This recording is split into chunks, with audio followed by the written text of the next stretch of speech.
По скоро еден месец пауза, пратениците се вратија во собранието, откако спикерот Талат Џафери ги закажа продолженијата на 21-та, 22-та, 25-та и 26-та седница.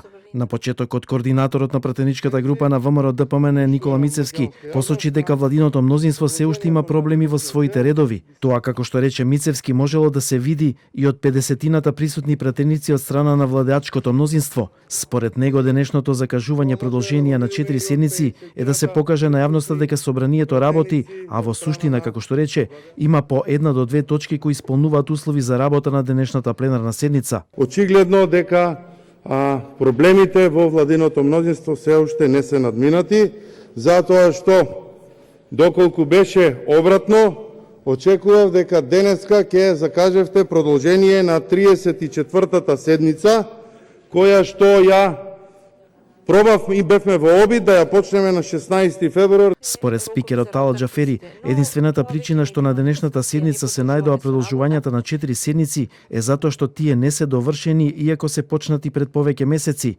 Овој период што немаше пленарни седници, оставив можност комисиите да може да работат, да резонираат и нивните обврски да ги завршат во потребните рокови, иако се надминале сите рокови за работа на комисиите. Од СДСМ уверуваат дека парламентарното мнозинство е стабилно. Мнозинството е тука, пратениците се тука.